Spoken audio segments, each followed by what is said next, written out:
You see, I was able to fool folks because I was a really good actress. Well, I am a good actress.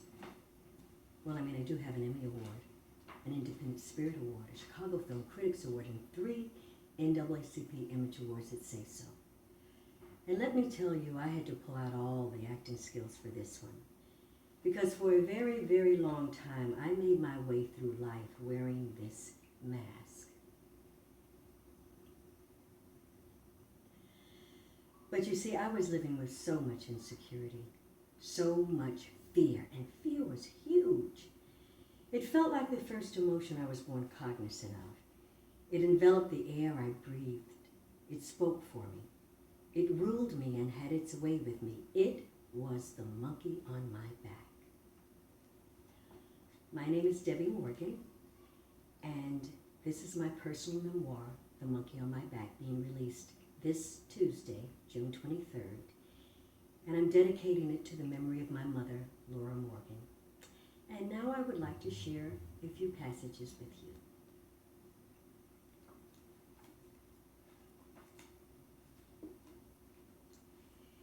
It was a Thursday night, always the calm before the storm. Mommy undressed me and began rubbing my little hands and feet, which was always so soothing. You have to be up for nursery school at 7 o'clock, so Mom's going to give you a quick hot bath.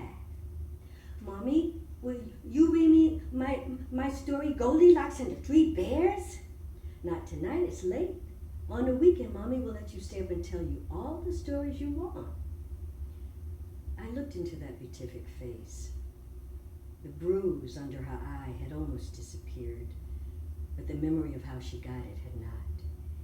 And when she smiled down at me, there was still the gaping hole where her front tooth used to be. Yet she was by far the prettiest mommy in the whole world.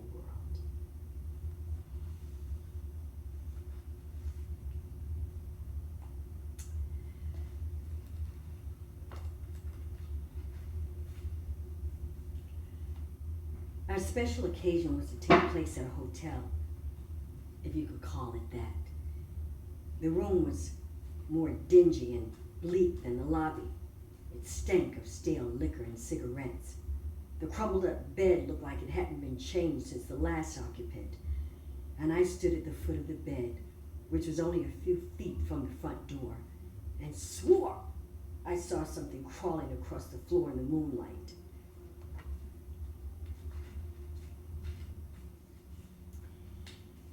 It was a Saturday night, and we were driving through Harlem in Dizzy's new Mercury Montego when we stopped up at a bar to pick up his friend, Bobo. I sat in the car, staring at all the dope fiends and unsavory carriages on the street corner, just praying they would hurry up so we could get the heck out of there, because the one good thing was that at least he'd always kept his drugs and hustling away from me. Well, at least up until that point. Everything else was pretty much a bust in terms of the domineering way he treated me and the control he had over me, which I'd pretty much given him carte blanche. But finally, he and the friend came rushing out of the bar. The two of them hopped in the car and off we went.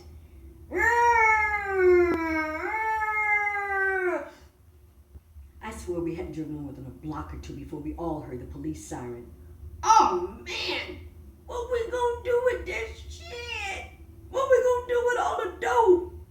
Oh my God, I could feel the knots forming in the pit of my stomach as I heard my boyfriend's friend in the back seat on the verge of hysteria about what they were going to do with all the dope they obviously had on them. And then my boyfriend glared over at me looking like some wild outlaw, reached inside his jacket pocket and pulled out this huge plastic bag of white powder. Here, stuff this down the back of your pants. What? No! Oh! Oh!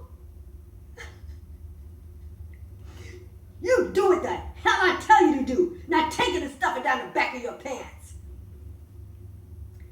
And so, reeling from the pain of his fist, I grabbed the plastic bag of white powder, but I had to unbutton the front of my jeans before I could stuff all that dope into the back of my jeans.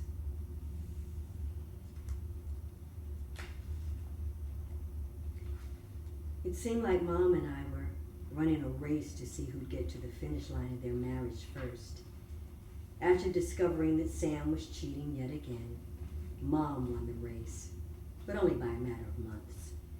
As Charles's acting career began to plunge, he took an even deeper plunge into freebasing crack cocaine.